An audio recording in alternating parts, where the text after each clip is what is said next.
अगला लेक्चर है states of matter का, यानी कि इसका पार्ट 2, जिसमें कि हम गैसेस के सारे करेक्टर पढ़ेंगे कि गैसेस के क्या क्या करेक्टर होते हैं। तो गैसेस के करेक्टर के अंदर अगर आप आ जाओ, तो गैसेस के करेक्टर के अंदर अगर बात करें, तो जितनी भी गैसेस होती हैं वो होमोजीनियस होती हैं by nature. Gases by nature homogeneous होती हैं, इनकी डेंसिटी कम होती है, इंटरमोलिकुलर फोर्स ना के बराबर होता है। गैसेस जो होती हैं उनके अंदर एक्सपेंशन और कंप्रेशन बहुत ज़्यादा देखने को मिलता है। गैसेस जो होती हैं वो एक्सर्ट करती हैं प्रेशर को, इजीली डिफ्यूज हो जाती हैं। इनका कोई डेफिनेट शेप या वॉल्यूम नहीं होता। इनके मॉलिक्यूल्स के अंदर रैंडम रैपिड मोशन दिखाई देता है हर डायरेक्शन के अंदर, जिसकी वजह से गैसेस के मॉलिक्यूल्स के पास काइनेटिक एनर्जी हाईएस्ट होती है। ये सारे करेक्टर किस में आ गए? गैसेस के अंदर। कि गैसेस के अंदर कंप्रेसिबिलिटी और एक्सपेंशन बहुत ज़्यादा देखने को मिलता है, इंटरमोलिकुलर फोर्स ना के बराबर होते हैं, और काइनेटिक एनर्जी मॉलिक्यूल्स के अंदर हाईएस्ट होती है। जितने भी गैसेस होते हैं इनके मॉलिक्यूल्स जब कंटेनर के अंदर भरे जाते हैं, यानी कि गैस के मॉलिक्यूल्स कंटेनर के अंदर जब होते हैं, तो ये मॉलिक्यूल्स लगातार आपस में टकराते हैं। इनके बीच में ऑपरेट होने वाला जो कोलिजन होता है, वो कोलिजन कैसा होता है? इलास्टिक। इलास्टिक कोलिजन का मतलब होता है ऐसा कोलिजन जिसके अंदर की काइनेटिक एनर्जी का लॉस क्या होगा? जीरो। इस तरह का कोलिजन किस में आ जाता है? इलास्टिक कोलिजन के अंदर।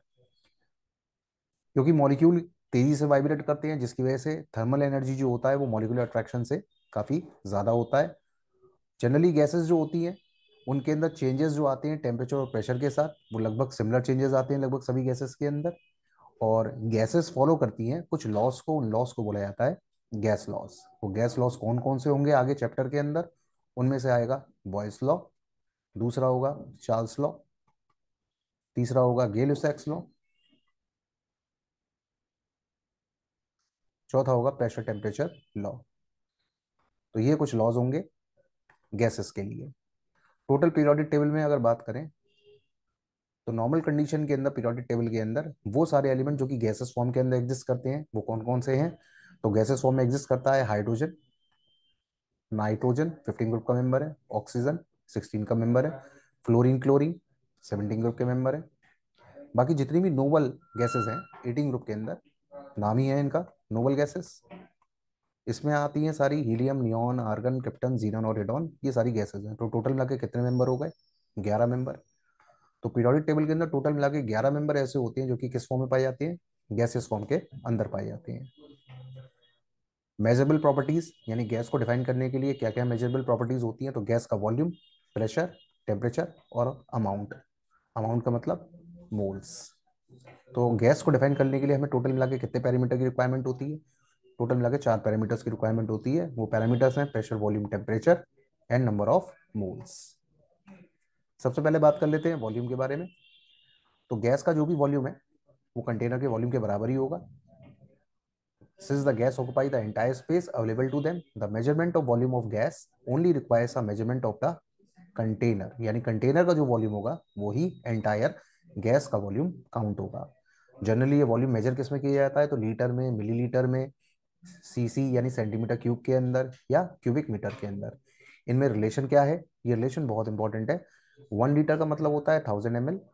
1 ml इक्वल होता है 10⁻³ लीटर के, जिसको कि इक्वल बोला जाता है 1 डेसीमीटर क्यूब के। और 1 डेसीमीटर क्यूब का मतलब होता है 10⁻³ मीटर का क्यूब। रिलेशन इंपॉर्टेंट है। 1 मीटर क्यूब इक्वल होता है 10⁻³ डेसीमीटर क्यूब के, या 10⁻6 सेंटीमीटर क्यूब के, जिसका मतलब हो गया 10⁻6 ml या फिर 10⁻³ लीटर। यानी 1 metre cube is always equals to 10⁻³ litre. दूसरा फैक्टर है मास। मास अगर निकालना है तो ऑब्वियसली बात है गैस के क्या कैलकुलेट कर लिया जाए? मोल्स। मोल्स निकालने का एक ही फॉर्मूला होता है, given mass upon molar mass.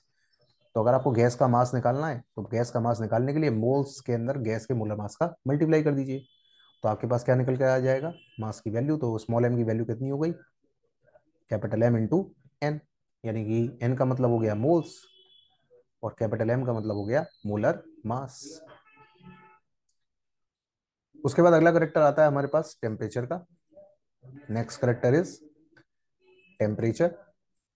तो जनरली गैसेस के केस के अंदर गैसेस के मॉलिक्यूल्स की जो भी काइनेटिक एनर्जी होती है वो डिपेंड किस पर करती है? टेम्परेचर पर। टेम्परेचर को दोगुना करते ही मॉलिक्यूल्स की जो वेलोसिटी है वो भी तेजी से इंक्रीज कर जाती है। If the temperature is increase twice, the square of the velocity also increases, यानी कि काइनेटिक एनर्जी होता है हाफ एम बी स्क्वायर, और ये वेलोसिटी किस पर डिपेंड करती है? टेम्परेचर पर। तो हम बोल सकते हैं कि वी स्क्वायर डायरेक्टली प्रोपोर्शनल किसके हुआ? ठीक है, गॉट इट। अब ये जो गैस का टेम्परेचर मेजर होता है वो किस में होता है? डिग्री सेंटीग्रेड के अंदर, इसके अलावा फ़ारेनहाइट के अंदर या फिर केल्विन के अंदर। मोस्ट इंपॉर्टेंट स्केल कौन सा हुआ? केल्विन। अगर टेम्परेचर बॉडी का डिग्री सेंटीग्रेड में दिया हुआ केल्विन में कन्वर्ट करना हो, तो जो भी टेम्परेचर डिग्री सेंटीग्रेड में दिया हुआ है उसके अंदर आप 273 ऐड कर दीजिए, 273 ऐड कर दीजिए, तो गैस का टेम्परेचर किस में आ जाएगा? केल्विन के अंदर। इसके अलावा फ़ारेनहाइट और डिग्री सेंटीग्रेड में एक रिलेशन याद कर लीजिए कि अगर टेम्परेचर आपको डिग्री सेंटीग्रेड में निकालना हो, फ़ारेनहाइट के अंदर दिया हुआ हो, तो एक रिलेशन होता है डिग्री सेंटीग्रेड बाय 5, यानी कि C/5 is equal to F-32/9। ये वो रिलेशन है जो कि डिग्री सेंटीग्रेड को फ़ारेनहाइट में और फ़ारेनहाइट को डिग्री सेंटीग्रेड में कन्वर्ट करने के काम में आता है। उसके बाद अगला फैक्टर आता है, अगला पैरामीटर है, वो है प्रेशर। प्रेशर बेसिकली क्या है? Force upon area.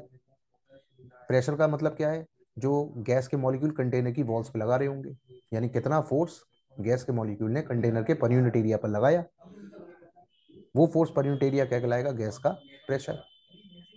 अब ये प्रेशर डिपेंड किस पे करता है? मॉलिक्यूल्स की काइनेटिक एनर्जी पर। और काइनेटिक एनर्जी किस पे डिपेंड करती है? टेम्परेचर पर। तो ये बोला जा सकता है किसी भी गैस का प्रेशर डिपेंड किस पे करता है? टेम्परेचर पर।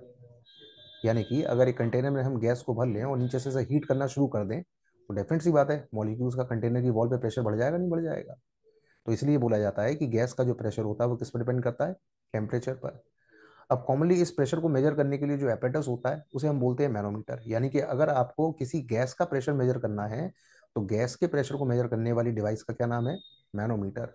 लेकिन अगर वही प्रेशर किसका हो? एटमॉस्फेयर का। किसका हो? एटमॉस्फेयर का। तो एटमॉस्फेयर के प्रेशर को मेजर करने के लिए जो डिवाइस यूज होती है उसका नाम होता है बैरोमीटर। क्या नाम है? बैरोमीटर। तो बैरोमीटर और मैनोमीटर में क्या डिफरेंस है? तो बैरोमीटर जो होता है वो किसी प्योर गैस के प्रेशर को मेजर करने के लिए होता है, जबकि मिक्सचर गैस का हो तो प्रेशर किससे मेजर होगा? बैरोमीटर से। एयर क्या है? What is air? Mixture of gases ही तो है। तो एयर का प्रेशर बोल लो या गैसेस के मिक्सचर का प्रेशर बोल लो, वो किससे मेजर होगा? बैरोमीटर से। सही है। मैनोमीटर दो टाइप का होता है, ओपन एंड वाला और क्लोज एंड वाला। अल्टीमेटली ये प्रेशर मेजर किस में होता है? तो ये प्रेशर मेजर होता है पास्कल के अंदर। किसके अंदर? पास्कल के अंदर। 1 पास्कल 1 न्यूटन पर मीटर स्क्वायर के इक्वल होता है। कैसे? क्योंकि फोर्स की यूनिट होती है न्यूटन और एरिया की होती है मीटर स्क्वायर। तो प्रेशर की क्या यूनिट आएगी? न्यूटन पर मीटर स्क्वायर। तो प्रेशर की ऐसा यूनिट होती है न्यूटन पर मीटर स्क्वायर या पास्कल। 1 पास्कल इक्वल होता है 1 न्यूटन पर मीटर स्क्वायर के। लेकिन जनरली प्रेशर को जो हम मेजर करते हैं वो मेजर करते हैं बार के अंदर या एटीएम के अंदर। 1 बार की वैल्यू होती है 10⁵ या बोल लो 10⁵न्यूटन पर मीटर स्क्वायर के। और 1 बार जो इक्वल होता है वो होता है 100 किलो पास्कल के। Got it. तो प्रेशर को मेजर करने के लिए जनरली जो यूनिट यूज होती है वो कौन सी होती है? पास्कल और बार। तो ये तीन चार यूनिट जो है प्रेशर के अंदर वो कॉमनली याद रखनी है।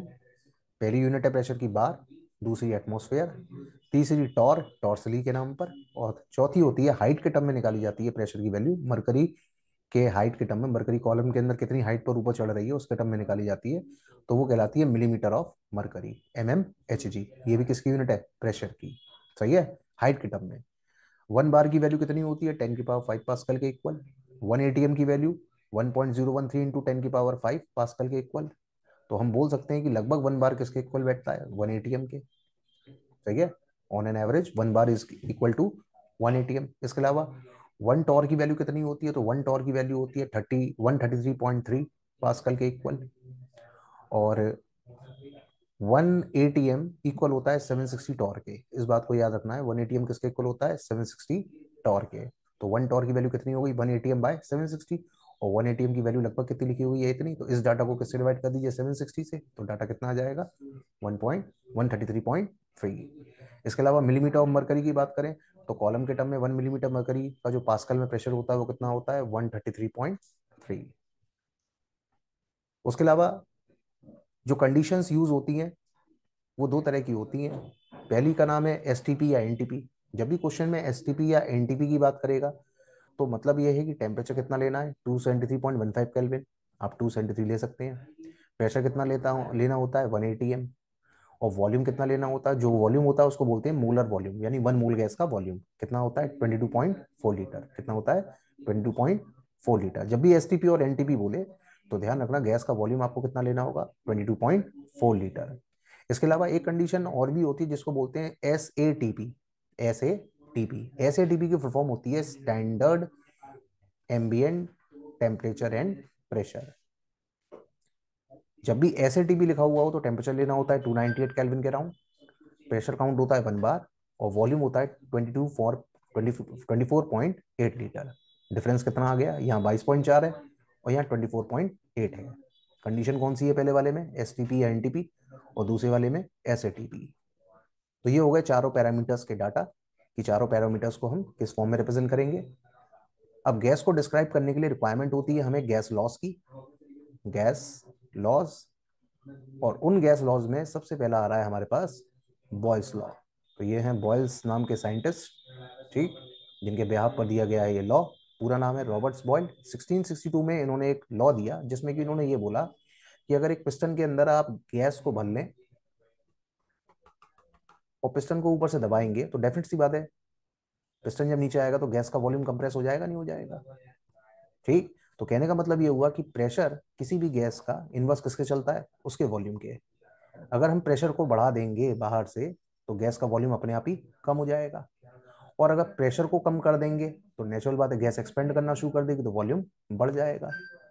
ये काम जो भी होता है इस काम को कराने के लिए ध्यान क्या रखना है, क्या चीज कांस्टेंट है, टेम्परेचर। यानी कि कांस्टेंट टेम्परेचर पर किसी भी गैस का प्रेशर इनवर्स किसके चलता है, वॉल्यूम के। यानी बॉयल्स लॉ के according for a fixed amount of gas at constant temperature the gas volume is inversely proportional to the pressure of the gas, that is P inverse of volume. क्या constant रखना है, temperature and mass. तो P inverse किसके गया, we के।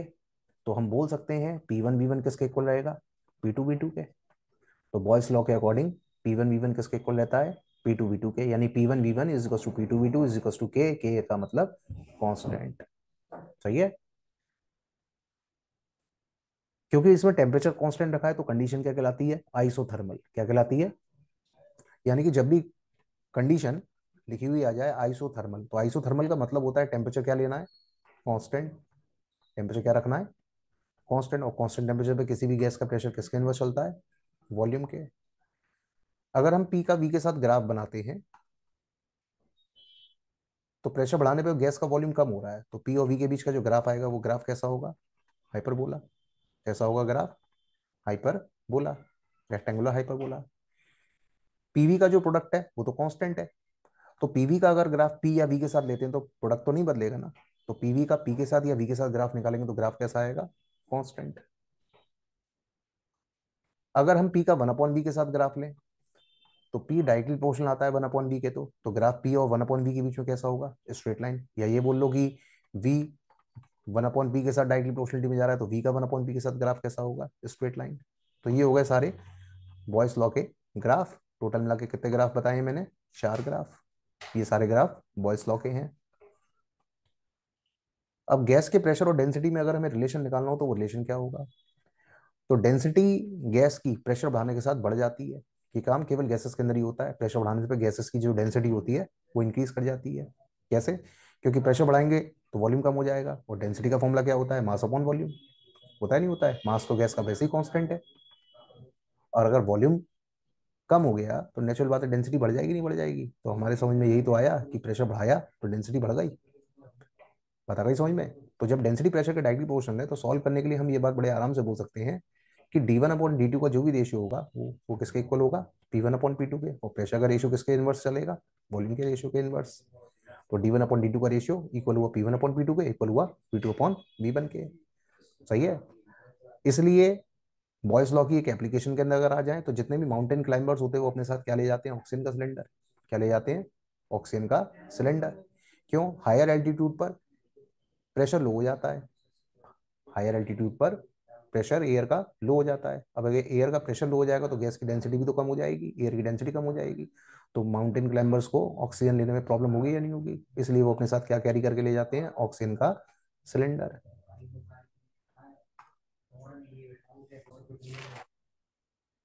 Next law आता है हमारे पास चार्ल्स लॉ। 1787 में चार्ल्स ने एक लॉ दिया।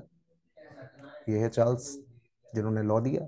इस लॉ में उन्होंने जो समझाया वो ये कि किसी भी गैस का वॉल्यूम टेम्परेचर के डायरेक्टली प्रोपोर्शनल होता है। यानी कि अगर हम गैस का टेम्परेचर बढ़ा देंगे तो गैस तेजी से एक्सपेंड करना शुरू कर देगी, और टेम्परेचर कम कर देंगे तो गैस का एक्सपेंशन भी कम हो जाएगा। तो वॉल्यूम डायरेक्टली प्रोपोर्शनल किसके हुआ? टेम्परेचर के। तो सॉल्व करने के लिए अप्लाई कर दें V1/V2 किसके इक्वल रहेगा? T1/T2 के। जो टेम्परेचर हम यहाँ पे काउंट कर रहे हैं वो टेम्परेचर कौन सा है? Absolute temperature. कौन सा टेम्परेचर है? Absolute temperature. एब्सोल्यूट टेम्परेचर का मतलब है जब हम किसी बॉडी का टेम्परेचर किस में निकालते हैं? केल्विन के अंदर। तो उस टेम्परेचर को क्या बोला जाता है? Absolute temperature. तो चार्ल्स लॉ के according volume of the given mass of a gas at constant pressure is directly proportional to the absolute temperature. Condition क्या है? प्रेशर क्या होना चाहिए आपकी बार? कांस्टेंट। तो जब प्रेशर कांस्टेंट होगा तो ये कंडीशन क्या कहलाएगी? Isobaric condition. कौन सी कंडीशन? Isobaric condition. यानी आइसोबारिक कंडीशन में कौन सा लॉ लगता है? Charles law. जबकि आइसोथर्मल में कौन सा लगाया था? Boys law. तो चार्ल्स लॉ के अकॉर्डिंग अगर गैस का प्रेशर कांस्टेंट है तो ऐसी सिचुएशन में गैस का वॉल्यूम डायरेक्टली प्रोपोर्शनल किसके होगा? टेम्परेचर के। तो हम बोल सकते हैं कि V1/V2 का रेशियो किसके इक्वल होगा? T1/T2 के। या V1/T1 किसके इक्वल होगा? V2/T2 के। जनरली टेम्परेचर बढ़ाने के साथ गैस का वॉल्यूम बढ़ता है। इसके लिए चार्ल्स ने एक इक्वेशन निकाल के दी। वो इक्वेशन थी VT=V0 1 प्लस T/273.15, जिसमें उन्होंने जो बताया वो ये बताया कि अगर 1 डिग्री सेंटीग्रेड टेम्परेचर बढ़ाया जाता है या घटाया जाता है तो गैस का वॉल्यूम जो भी 0 डिग्री सेंटीग्रेड पर होता है वो अपने 0 डिग्री सेंटीग्रेड वाली वैल्यू से कितने टाइम्स बढ़ जाती है? वैल्यू 1/273 टाइम्स बढ़ जाती है। 1/273 टाइम्स बढ़ जाती है। इक्वेशन आती है VT=V0 1 plus alpha V into T. इसमें अल्फा का मतलब होता है वॉल्यूम कोफिशिएंट, और इस वॉल्यूम कोफिशिएंट की वैल्यू कितनी आती है निकल करके? 1/273.15, जो सॉल्व करके लगभग कितनी आती है? 3.661, जो इस बात को रिप्रेजेंट करती है कि हर 1 डिग्री सेंटीग्रेड टेम्परेचर बढ़ाने पर या घटाने पर गैस का वॉल्यूम अपनी इनिशियल वॉल्यूम के कंपैरेटिव कितना तेजी से बढ़ जाता है या घट जाता है। तो आंसर है 1/273 टाइम्स वैल्यू बढ़ जाती है या फिर घट जाती है। For every change in temperature, the volume of gas changes by 1/273 of the volume at 0 degree centigrade. Ultimately important फंडा है, वॉल्यूम डायरेक्टली प्रोपोर्शनल किसके रहा? टेम्परेचर के। तो वॉल्यूम का टेम्परेचर के साथ ग्राफ क्या आएगा? Straight line. इस ग्राफ को डॉटेड फॉर्म में आप कहाँ रिप्रेजेंट कर दोगे? नीचे से। ठीक है, अगर नीचे रिप्रेजेंट करते हो तो टेम्परेचर क्या रखा गया? 0 केल्विन। तो 0 केल्विन पर गैस का वॉल्यूम क्या हो जाएगा? 0। ये एक हाइपोथेटिकल बात है, कभी भी किसी गैस का वॉल्यूम 0 नहीं हो सकता, इसलिए 0 केल्विन एग्जिस्ट कर पाना पॉसिबल नहीं है, क्योंकि 0 केल्विन का मतलब होगा डिग्री सेंटीग्रेड में टेम्परेचर कितना हो गया? -273.15। इतना लोएस्ट टेम्परेचर अटेन कर पाना पॉसिबल नहीं है। इसलिए जब हम वॉल्यूम का टेम्परेचर के साथ ग्राफ लेते हैं तो ये वाला हिस्सा किस में रखते हैं? डॉटेड फॉर्म में, क्योंकि 0 केल्विन कभी भी गैस का टेम्परेचर नहीं रखा जा सकता। तो ग्राफ कैसा आएगा? V और T के बीच का स्ट्रेट लाइन ही आएगा, बस इतना हिस्सा थोड़ा सा डॉटेड रखना पड़ता है। कुल मिला के वॉल्यूम अपॉन टेम्परेचर का रेशियो तो कांस्टेंट है, तो वॉल्यूम अपॉन टेम्परेचर का टेम्परेचर या वॉल्यूम के साथ ग्राफ लेंगे तो ग्राफ कैसा रहेगा? Constant, straight line. यहां पर हमने रखा है आपकी बार प्रेशर को कांस्टेंट। डेंसिटी का फॉर्मूला होता है मास अपॉन वॉल्यूम, और यहाँ वॉल्यूम डायरेक्टली प्रोपोर्शनल किसके आ रहा है? टेम्परेचर के। तो हम बोल सकते हैं कि डेंसिटी इनवर्स किसके चली गई? टेम्परेचर के। डेंसिटी किसके इनवर्स चली गई? टेम्परेचर के। यानी कि अगर हम टेम्परेचर बढ़ा दे तो गैस की डेंसिटी कम हो जाएगी। इसलिए तो हॉट एयर राइज करती है। क्यों? क्योंकि डेंसिटी कम होती है। हॉट एयर क्यों राइज करती है? क्योंकि डेंसिटी कम होती है। तो हम बोल सकते हैं डेंसिटी के टर्म में D1/D2 किसके इक्वल रहा? T2/T1 के। तो हॉट एयर बलून्स का एयर में उड़ना या मेट्रोलॉजिकल जितनी भी ऑब्जर्वेशंस होती हैं, इन ऑब्जर्वेशंस के अंदर डेंसिटी किसके इनवर्स रहती है? टेम्परेचर के। ये चीज किसकी एप्लीकेशन है? चार्ल्स लॉ की एप्लीकेशन है।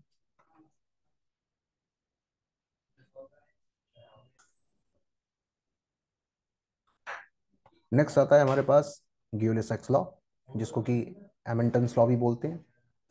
गियो-लेसैक्स लॉ के अकॉर्डिंग अगर गैस का हम वॉल्यूम कांस्टेंट कर दें तो प्रेशर डायरेक्टली प्रोपोर्शनल किसके चला जाता है? टेम्परेचर के। यानी कि अगर हम टेम्परेचर बढ़ा दें तो गैस के मॉलिक्यूल का प्रेशर भी बढ़ जाएगा। तो प्रेशर का अगर हम टेम्परेचर के साथ ग्राफ लेंगे तो ग्राफ कैसा आएगा? Straight line. कैसा आएगा ग्राफ? Straight line. किसके बीच में? प्रेशर का टेम्परेचर के साथ। कब? जब वॉल्यूम क्या हो? कांस्टेंट। तो ये कंडीशन क्या कहलाती है? आइसोकोरिक। यानी कि कंडीशन अगर आइसोकोरिक लगी होगी तो कौन सा लॉ लगेगा? गिब्स लॉ, जिसके अंदर प्रेशर डाई प्रोपोर्शनल किसके होगा? टेम्परेचर के। तो बोला जा सकता है कि P1/T1 का रेशियो किसके इक्वल होगा? P2/T2 के। This is Gibbs law. अब इस गिब्स लॉ के अंदर अगर हम प्रेशर का टेम्परेचर के साथ ग्राफ बनाते हैं तो ग्राफ क्या आएगा? Straight line. और अगर P/T का T या P के साथ ग्राफ लेंगे तो ग्राफ कैसा रहेगा? कांस्टेंट। कंडीशन का क्या नाम बताया मैंने? Isochoric condition. नेक्स्ट लॉ आता है हमारे पास एवोगैड्रोस लॉ।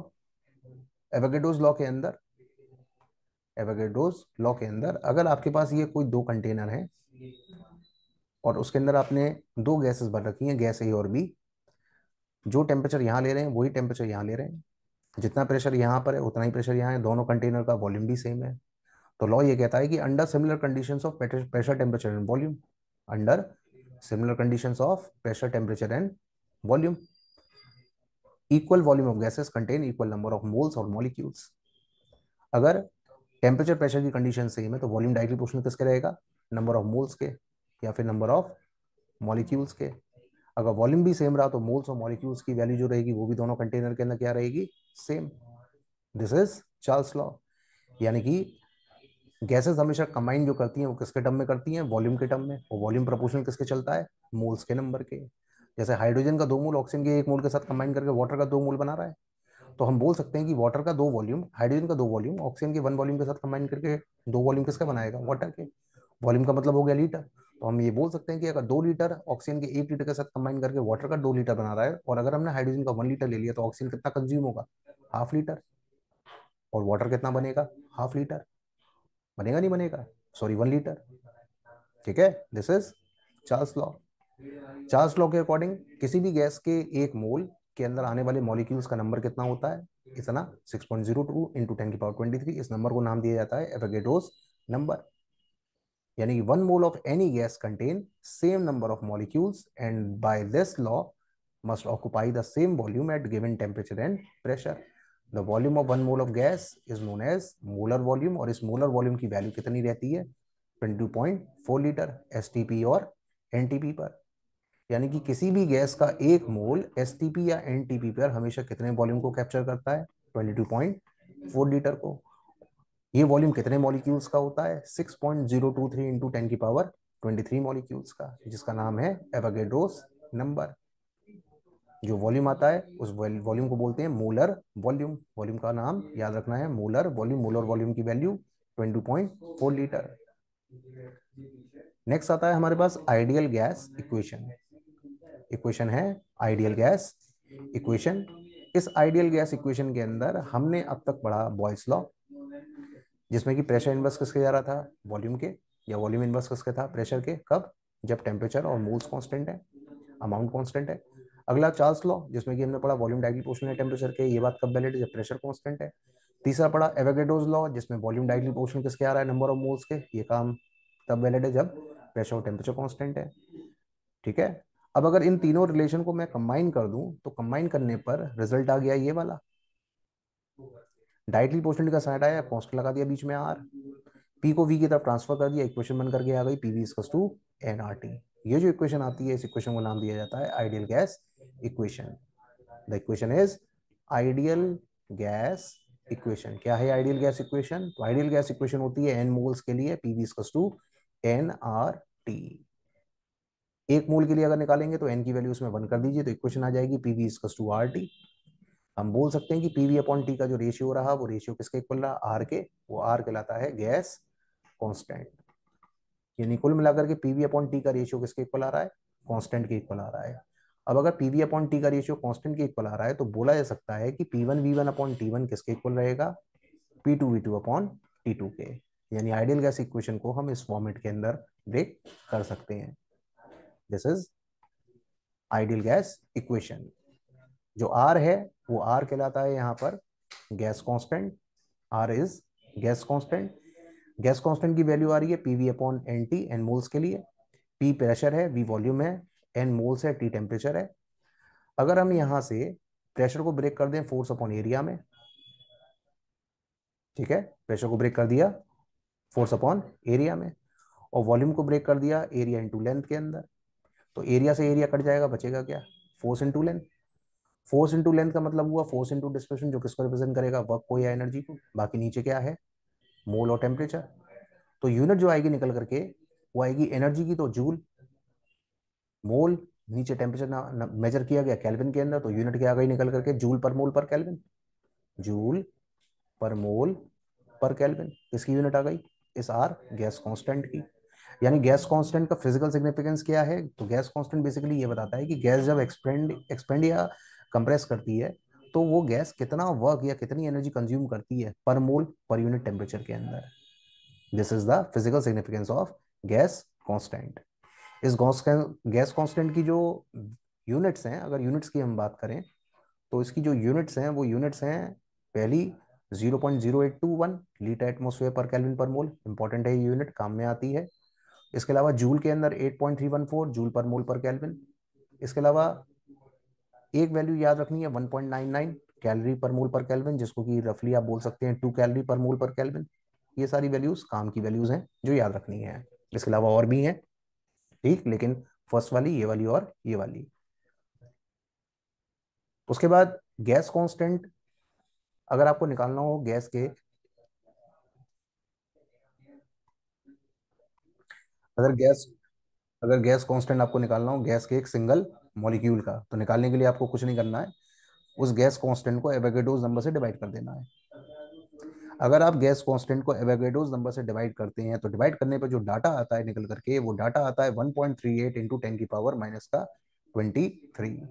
1.38 इंटू टेन की पावर माइनस का 23 जो डाटा आया निकल करके, बस उस डाटा को बोला जाता है बोल्ट्जमैन कांस्टेंट। क्या बोला जाता है, बोल्ट्जमैन कांस्टेंट। यानी कि जब भी हमको बोल्ट्जमैन कांस्टेंट निकालना हो तो कुछ नहीं करना है, गैस कांस्टेंट को एवोगैड्रोस नंबर से डिवाइड कर देना है। जो डाटा आएगा निकल करके उसकी वैल्यू आएगी 1.38 इंटू टेन की पावर माइनस का 23, यूनिट आएगी जूल पर मोल पर केल्विन।